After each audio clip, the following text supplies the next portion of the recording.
नमस्कार मित्रों। आज जिस विषय पर हम बात कर रहे हैं वह है कालसर्प योग। कालसर्प योग नाम सुनने से बहुत भयंकर लगता है,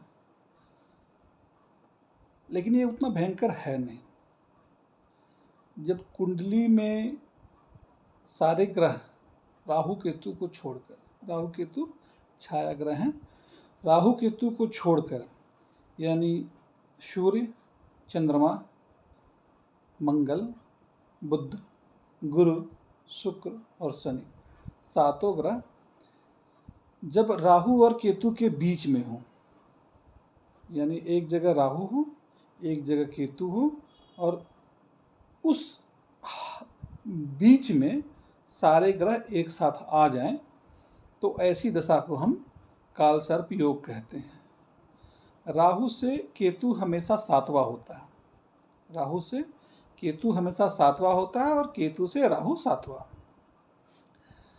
राहु और केतु वक्री ग्रह हैं,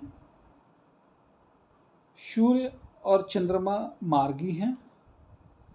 बाकी के जो 5 ग्रह हैं यानी मंगल, बुध, गुरु, शुक्र और शनि, ये कभी मार्गी चलते हैं, कभी वक्री भी चलते हैं।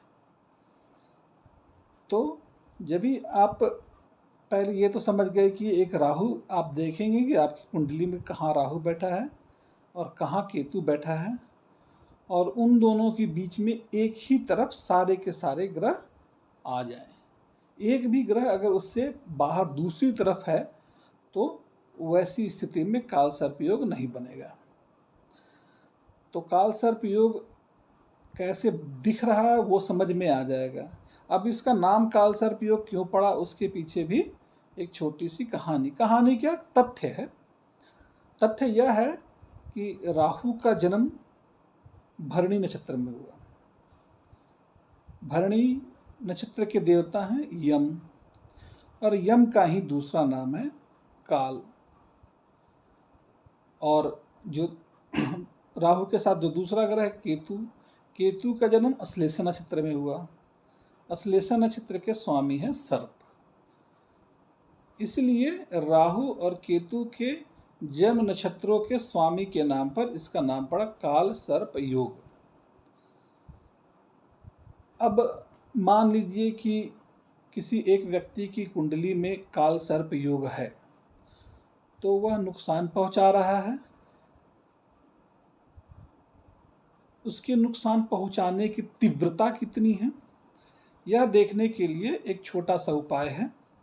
और उपाय यह है कि जहाँ राहु लिखा हुआ है वहाँ से क्लॉकवाइज, एंटी क्लॉकवाइज नहीं, क्योंकि वक्री है, तो क्लॉकवाइज अगर आप देखेंगे, राहु का मुंह उल्टी तरफ होता है, क्लॉकवाइज होता है। बाकी सारे ग्रह एंटी क्लॉकवाइज, उनका मुंह होता है उल्टे, एंटी क्लॉकवाइज घूमते हैं जब भी वो मार्गी होते हैं। चूँकि राहु और केतु हमेशा वक्री होते हैं, इसलिए राहु जो है वो जब मुंह उसका क्लॉकवाइज होगा, तो अगर राहु की मुंह की तरफ यानी राहु के क्लॉकवाइज की तरफ केतु के राहु के बीच में अगर सारे ग्रह हैं, तो इसे कहेंगे उदित कालसर्प योग, यानी उगता हुआ।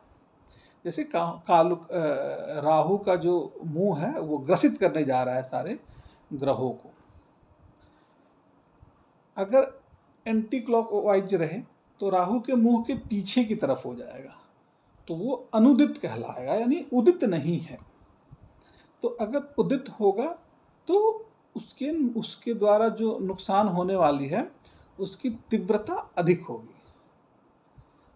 तो पहला आप देख लेंगे कि आपकी कुंडली में कालसर्प योग है अथवा नहीं। अगर है तो वो उदित है अथवा अनुदित है। अनुदित है तो विशेष चिंता की आवश्यकता है नहीं। अगर उदित है तो फिर उसमें आपको कई प्रकार की उसकी उपाय हैं जिनके द्वारा आप अपने कालसर्प योग के, कोई योग कोई कहते हैं, कोई दोष भी कहते हैं, आप जो भी कहना चाहें, तो आप उसका समाधान कर सकते हैं।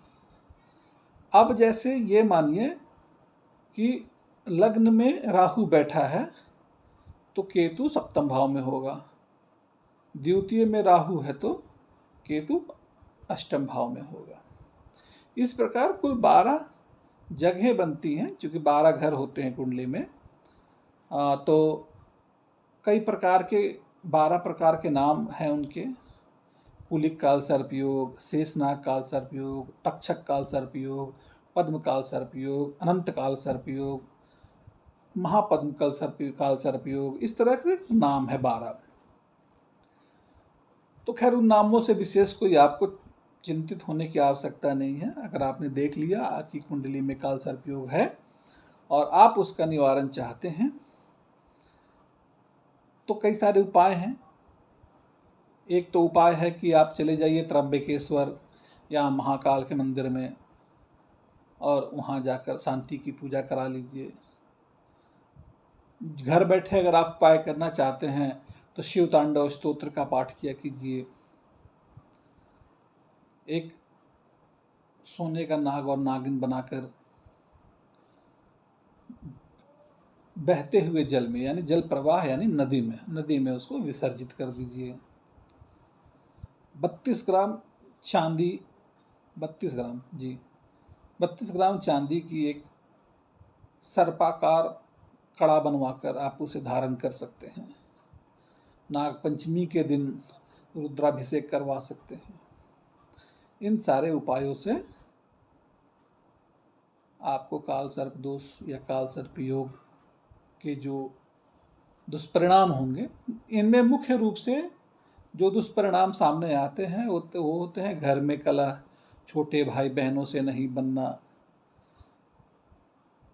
पेशा का या नौकरी का बार बार बदलना,